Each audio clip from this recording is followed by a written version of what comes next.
Escuchas ADN 40 Radio.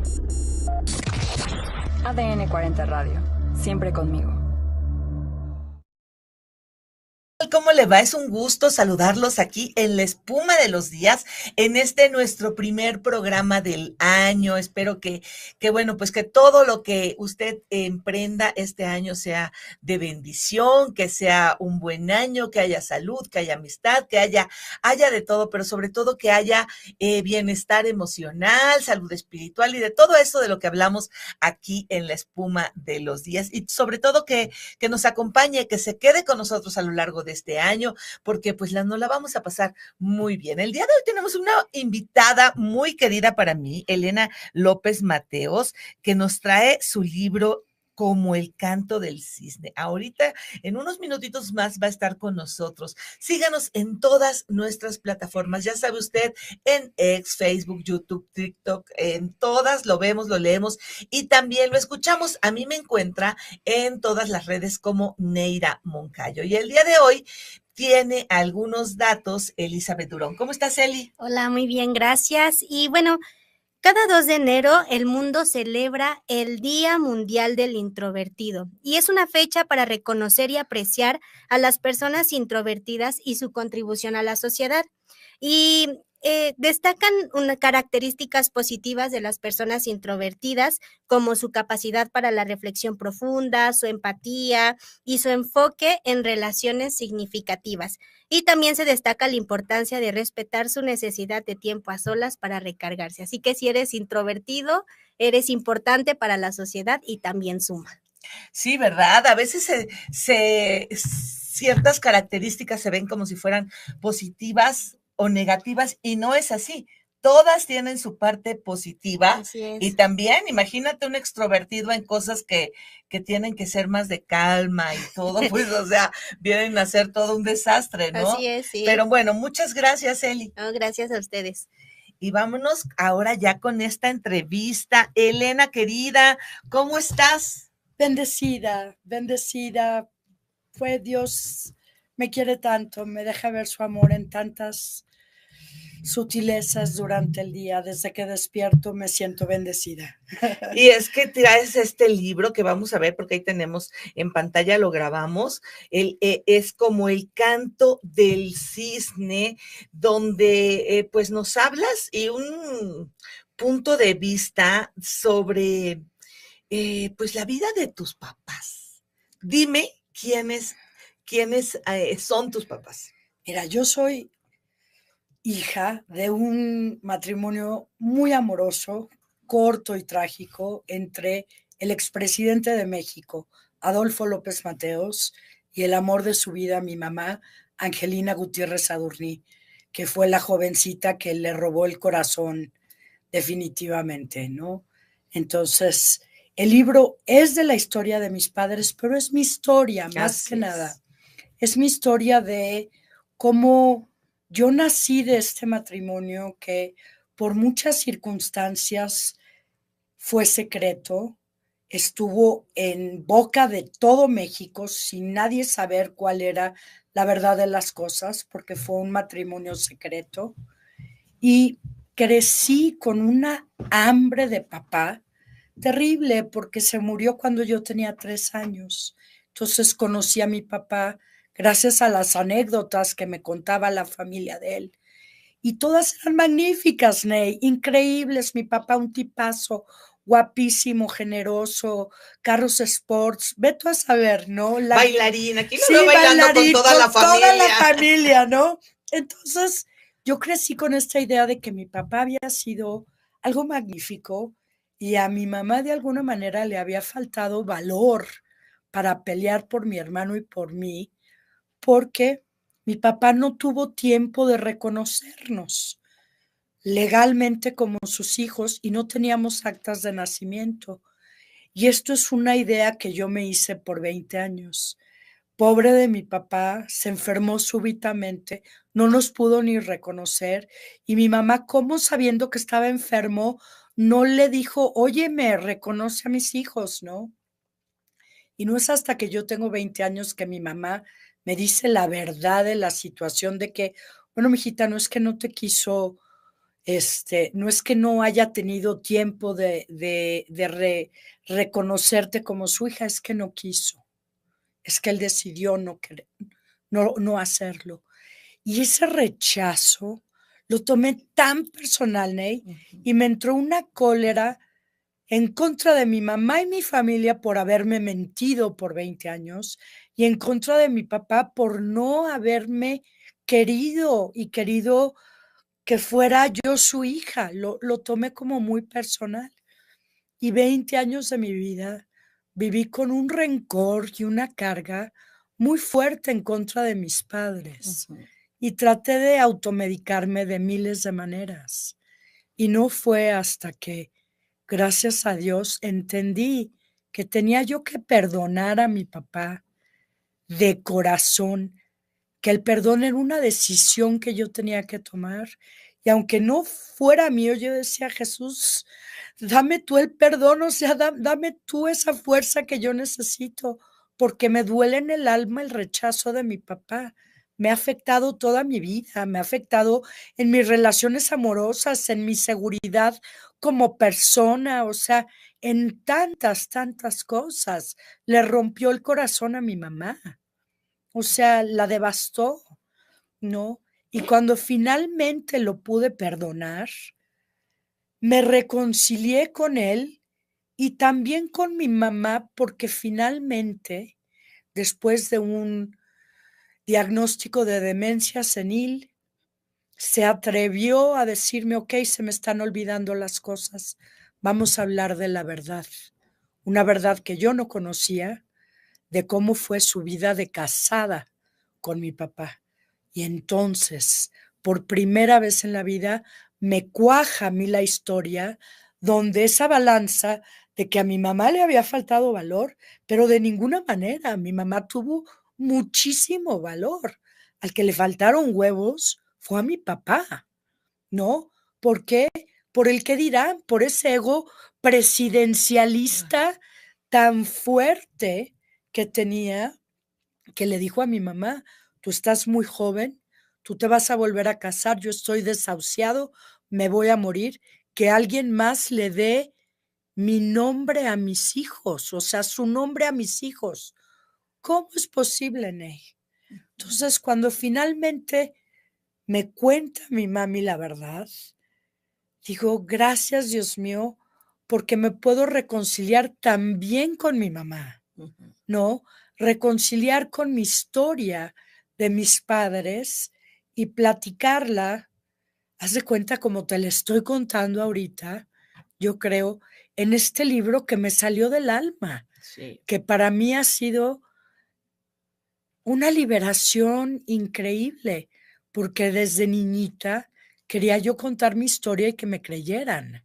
Sí, hablamos, váyase usted y recorre en Spotify, en YouTube, la primera parte, por llamarlo así, donde hablamos específicamente del libro, ¿no? De cuando no te creían de niña en la escuela que tu papá había sido un presidente de México, ¿no? Sí. Y que preferías a veces, pues, mentir. Sí, vetarme papás jardineros y todo para no creer, pero en esta ocasión quiero hablar más acerca de Elena, pues la mujer, la que hay detrás de este libro, que por favor búsquelo usted, está ahí en Amazon, ¿verdad? Está en Viewbooks, en el audiolibro. Y hay videolibro. Y unas fotos que tiene bastante interesantes que también estamos viendo en pantalla.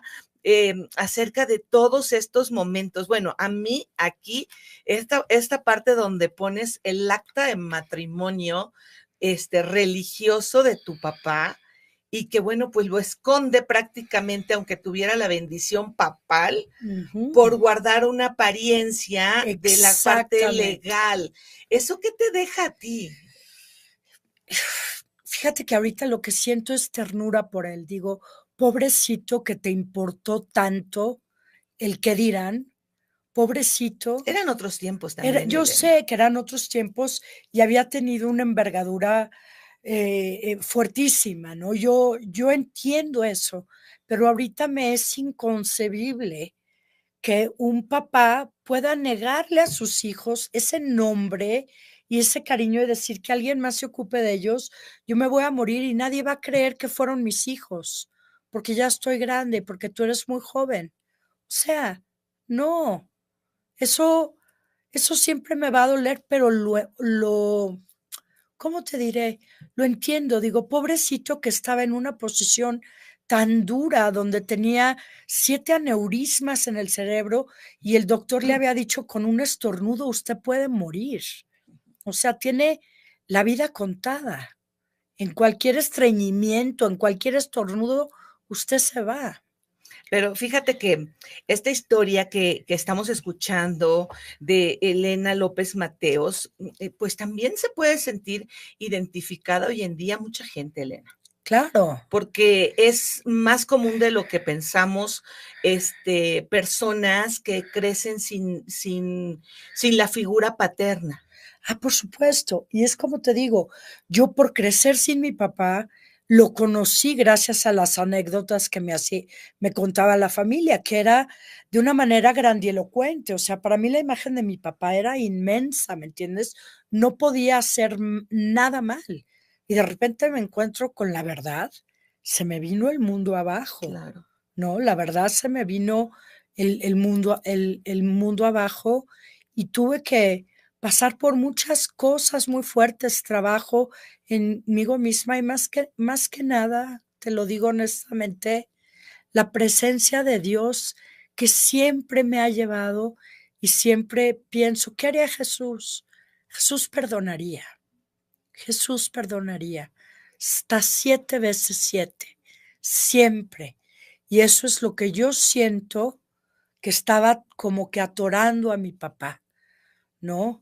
Para poder llegar, pues no sé si al cielo, pero a un lugar donde ya no sintiera yo ese peso espiritual y de coraje y rencor, ¿no? Oye, Elena, pero yo creo que no ha de ser nada fácil, ¿no?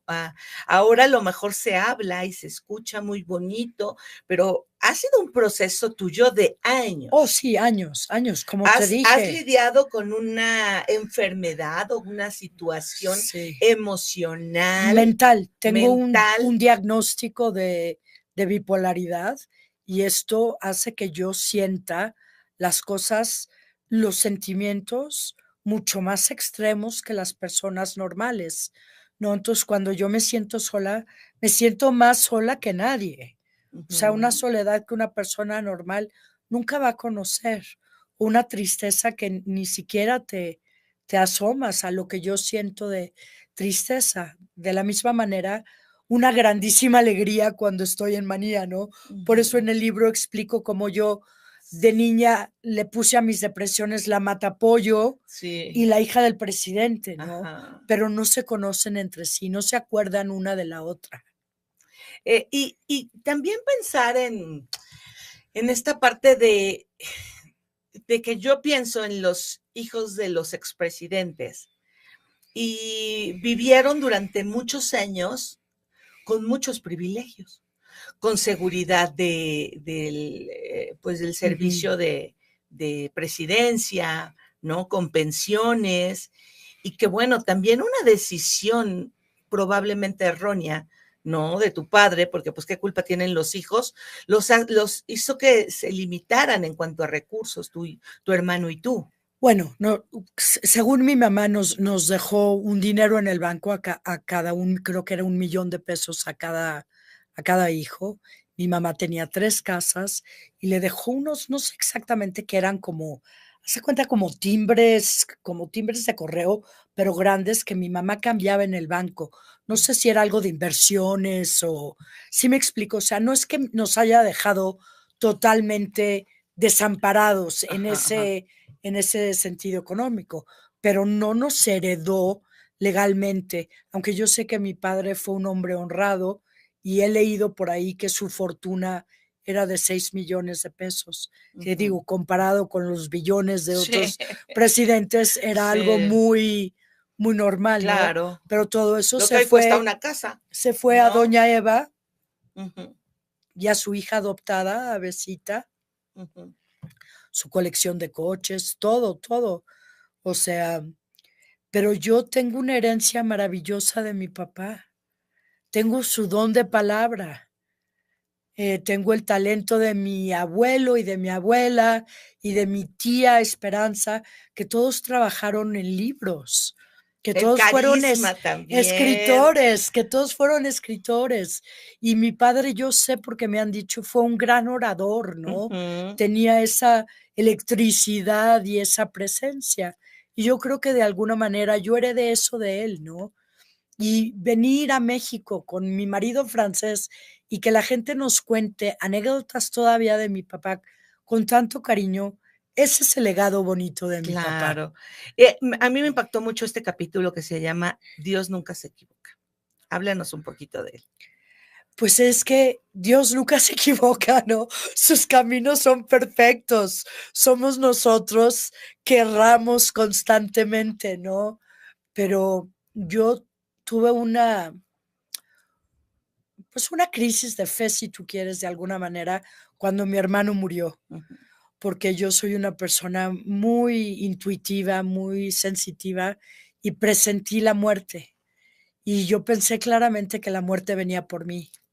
Y cuando fue mi hermano quien murió, yo sentí una cierta culpabilidad fuera de lugar, si tú quieres, más muy real para mí, ¿no? Y fue gracias a un sacerdote rezó por mí y me dijo que me tranquilizara y le agradecí la oración, pero yo sabía que la muerte se iba a presentar. Y cuando mi hermano muere y yo me siento culpable, acabo en Huautla, en la sierra de Oaxaca, con un campesino que me compartió unos hongos alucinógenos y me dijo que se llamaban derrumbes y que eran una manera de abrir el corazón y comunicarse con Dios. Y yo necesitaba hablar seriamente con Dios porque se había equivocado. O sea, ¿cómo se había llevado a mi hermano y no a mí si la muerte había venido por mí? Y cuando me tomé estos hongos y empecé a vibrar la belleza de la sierra y las nubes bajando y los colores increíbles, sentí la presencia de Dios viva en todo, en absolutamente todo el universo. Y entendí con mi médula que Dios no se equivoca, que su plan es perfecto, que Adolfo había sido requerido y que yo tenía que estar aquí porque tenía mucho aún que aprender, que vivir y que hablar y compartir y que no había habido equivocación. Y me entró una paz que solo viene de Dios, una certeza de que mi hermano estaba abrazado por el Señor y que no había habido ninguna equivocación, ¿no? Y así como en la muerte de mi hermano, yo no me hubiera nunca en mi imaginación más bipolar y pacheca haber llegado a la FIL, por ejemplo. Ujú. No, no es algo que yo dije, yo voy a ser una autora y voy a presentar en la FIL. No, simplemente son cosas que se han estado presentando, dando a partir de que yo publico este libro, que ha sido una verdadera bendición en mi vida. No, o Sí. sea, ha sido maravilloso, Ney. Recibo cartas de personas que me dicen, Elena, tú eres una mujer de fe, ¿puedes orar por mí? ¡Qué maravilla! No, hay gente que se identifica con muchas cosas diferentes del libro y eso para mí es lo más bonito porque si yo puedo tocar el alma de alguien a través de mis palabras, es Elena, una bendición increíble. ¿qué le dices a la gente que está pasando por algún trastorno mental? Porque luego la gente se aísla, ¿sabes? Por O es supuesto. incomprendida. Y porque es que hay un tabú muy fuerte en lo que respecta a hablar libremente y educadamente acerca de la enfermedad mental. Desafortunadamente es algo que yo viví mucho con mi mami, ¿no? Yo siento que a ella le hubiera preferido que yo tuviera, no sé, una hepatitis, ¿me entiendes? Que una enfermedad mental. Algo en el cuerpo que le pudiera decir, porque como que no entendemos que el cerebro es parte de nuestro sistema de órganos, ¿no? Entonces, una enfermedad en el cerebro es como una enfermedad de hígado o de páncreas, ¿no? Es exactamente lo mismo. Y no hay educación y no se habla abiertamente. A mí hace 50 años me hubieran dado electrochoques, ¿no? Me dirían que soy maníaco depresiva. Y te encierran en un cuarto. Y me encierran en un cuarto. Ahora, gracias a Dios, yo les diría a las personas que hay mucho tipo de enfermedad mental. Puede ser, claro, las grandes, la esquizofrenia, la bipolaridad, pero hay gente obsesiva, gente que tiene pensamientos irracionales, hay muchísimos, hay ansiedad, hay depresión, hay muchísimos tipos de enfermedades mentales y todos, gracias a Dios, son tratables. Yo les diría, pidan ayuda. Es lo más importante. Reconocer que hay algo en nosotros que no está marchando bien, que quizás no queramos entender o no sepamos entender, pero a mí cuando el doctor me dijo, tú eres bipolar por los comportamientos que tiene, dije, gracias a Dios, ok, tiene nombre, se puede tratar, sí, gracias, porque mientras no sabía yo qué me pasaba, era algo horrible, ¿no? Yo estaba en unos altibajos, estoy enloqueciendo, sí, estoy perdiendo la razón. Y gracias a Dios hay medicamentos maravillosos y no solo eso, hay tratamientos holísticos, puedes caminar, puedes tener una mascota, te ayuda muchísimo. ¿Cómo se llama tu gatito? Mishimush. Pues sí, puedes tener un hobby, puedes pintar, hacer yoga, caminar en el bosque. Hay muchas cosas que te ayudan. Rezar, ser agradecido, pedir Espíritu Santo todos los días que te guíe de alguna manera, ¿no? Porque yo sé, Ney, que en mis depresiones más fuertes, Jesús estaba conmigo. O sea, no me cabe la menor duda. Sí. ¿No? Y también la gente, Elena, que a veces quienes menos te entienden puede ser la gente más cercana. Tu familia, tus hermanos, tus padres. Con mi mami era bien difícil porque me decía, por decirte, mijita, cuando yo vivía en Bali, que estaba yo muy mal, mijita, es que estás en tierra de paganos, lo que necesitas es ir a la iglesia, vete a confesar. O sea, ella es muy bien intencionada, Ney. Pero yo no necesitaba una confesión, yo necesitaba un medicamento psiquiátrico para sacarme de esa depresión catatónica que tenía. Acabé yendo al hospital. Y además, muchas veces la gente que menos te ayuda puede ser de tu familia porque no saben qué hacer. Exacto. O sea, no es falta de amor. Porque se sienten de alguna manera culpables porque reconocen esa enfermedad en sus vidas o en sus antepasados, ¿no? También. Y que no se les nombraba, pero a mí me gusta mucho, por favor, usted busque este libro y también busque el programa anterior con Elena López Mateos, como El canto del cisne, en el que pues nos habla de su sentir como hija de un expresidente de México. Eres parte de la historia. ¿Sabes? De una historia no conocida, de esa historia callada, negada, callada, mutada, ¿no? O sea, sí, como que no se conoce. Y ahora yo digo, vale la pena conocerse porque es el lado humano de un presidente muy querido todavía. Claro. Muy querido, ¿no? Y en estos tiempos se conocen más porque existen las redes sociales. Sabemos que el hijo es Zedillo, o sea, que Zedillo tiene un nieto que no lo reconocieron, con una actriz, y ahí vemos al chico, pero pues lo sabemos porque hay los medios, las redes y todo. En estos tiempos, el presidente, la Virgen de Guadalupe y el ejército eran intocables. Olvídate, ¿no? El presidencialismo en México fue fuertísimo, ¿no? Fuertísimo. Y gracias a Dios, digo, gracias a Dios, yo soy la única que queda para contar la historia, Mi media hermana ya murió. Sí. Doña Eva ya murió.